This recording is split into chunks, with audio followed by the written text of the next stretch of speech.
Olá! Hoje nós vamos falar sobre a variação linguística. Nós sabemos que o Brasil é um país composto de mais de 200 milhões de pessoas. Em comum temos o falar da língua portuguesa.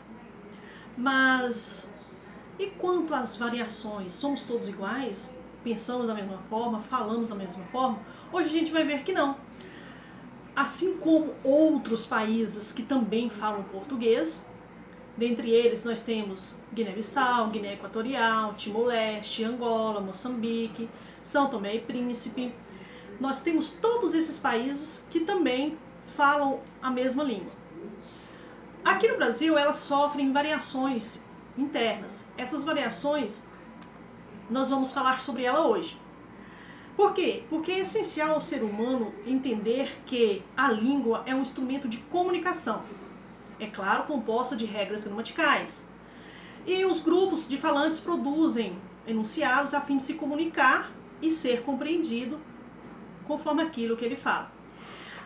Assim, essa comunicação comprova o seu caráter social, mostrando que toda língua possui variações linguísticas, pois é normal nós vermos o quanto as pessoas gostam de se comunicar. E essa comunicação, essa variação ocorre principalmente na língua falada do que na escrita. E alguns fatores são essenciais para você notar a variação linguística, como faixa etária, região geográfica, gênero, situação econômica, grau de escolarização, mercado de trabalho, rede social, estilo e o passar do tempo que as palavras sofrem alteração. Mas cada uma se encaixa em um determinado momento. Primeiro, nós temos a variação diafásica, ou a de estilo, que tudo depende da situação, do ambiente em que as pessoas se encontram. Quem são os interlocutores? São pessoas amigas, ou é uma pessoa desconhecida, ou é a procura de um emprego? Então, tudo depende do local em que você está necessitando se comunicar. As pessoas se expressam por meio das falas de diferentes situações, sendo elas formais ou informais. Então, tudo vai depender da situação em que você está vivenciando, para você, então, aplicar essa variação chamada de diafásica. Nós temos aí esse exemplo que vocês podem ver entre o pai, a mãe e o seu filho.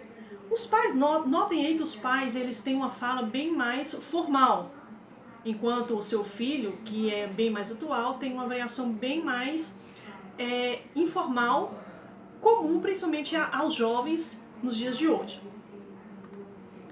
Temos também a variação diatópica, ou melhor, para simplificar, a variação geográfica. Essa aqui é a mais comum, a de nível que você encontra maior facilidade de identificar, que é conforme a variação ocorre conforme o espaço em que o indivíduo está inserido. É onde acontece então que a gente fala de regionalismos. Veja quanto o Brasil é diferente na sua situação de fala. Nós temos a fala gaúcha, a fala nordestina, a fala do carioca. Então são umas enormes variações em que as pessoas produzem então o que a gente chama de sotaques. Além desses sotaques, nós também temos um nível lexical. O que seria esse nível lexical? As palavras elas têm significados diferentes de acordo com cada região em que o indivíduo está. Nós temos então a macaxeira, ora chamada de aipim, ora chamada de mandioca. Temos também outro exemplo como a mexerica, chamada de bergamota ou de tangerina. E nós temos aqui um mais claro, um bem interessante, que você pode colocar o menino como um garoto, ora como um moleque, guri ou piá. Então mostrando que dependendo da localização que o indivíduo se encontra, ele vai se comunicar de acordo com aquele meio em que ele está. A fala dele acontece de maneira um pouco diferenciada e o significado das palavras também tendem a mudar a sua forma léxica. Assim também nós podemos encontrar a variação diacrônica ou a histórica. A gente pode afirmar que a língua é viva. Se ela é viva, ela faz então uma passagem de tempo. Com esse tempo, a gente vê essa variação histórica ocorrendo. Que é o quê? A mudança na grafia ou no significado das palavras. Até um tempo atrás, como vocês podem ver, a palavra farmácia era escrita com PH, hoje é o F. Por quê? Porque nós recebemos alguns estrangeirismos. O PH, então, era uma letra comum a textos antigos, mas para o português ele variou para a letra F. E o mais comum é a palavra você. No decorrer do tempo, ela mudou radicalmente.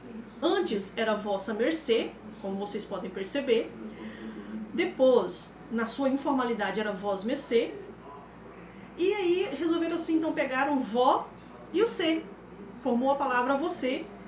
Informalmente, alguns falam o C, C, e com a era digital, então, chegou o VC ou somente o C. Então, mostrando que a língua portuguesa, ela tem grandes variações. Aí, então, um exemplo clássico. E, por último, eu gostaria de falar para vocês da variação diastrástica, ou a variação social, que ela varia de acordo com os fatores sociais. O que seria isso? A faixa etária, o grau de escolaridade, as gírias e os jargões, que são vocabulários técnicos específicos de cada área profissional. Então, de acordo com o meio social é que a pessoa se comunica. Criança fala diferente de um adulto. As gírias podem ser classificadas de acordo com a realidade social dos indivíduos que estão falando.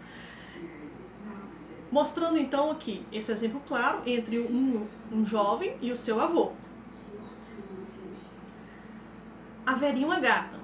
De que raça? Então, nesse primeiro momento, você pode ver então que ele se refere à gata sendo no seu sentido conotativo, enquanto o vô dá a essa palavra gata o sentido real, que seria o animal. Por que tudo isso? Para vocês entenderem que é necessário vocês terem um monitoramento linguístico. É claro que vocês sabem que, eu entendi o que ele está me dizendo. Porém, quando você fala isso, você tem que prestar atenção no seguinte: qual o meio que você está?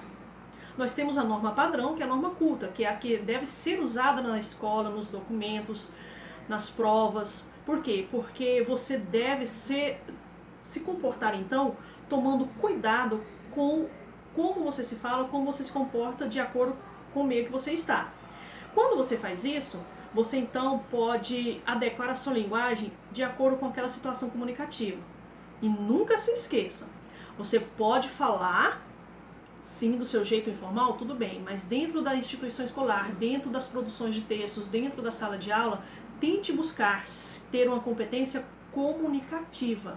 Tente ser alguém que tenha as habilidades adequadas para um cidadão que tem uma formalidade na fala e que queira se comunicar bem, dando sempre o melhor de si.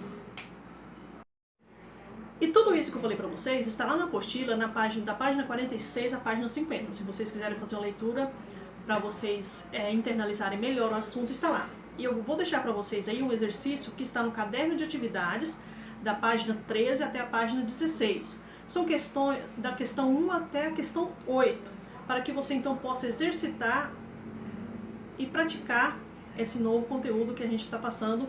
Beijão e até mais!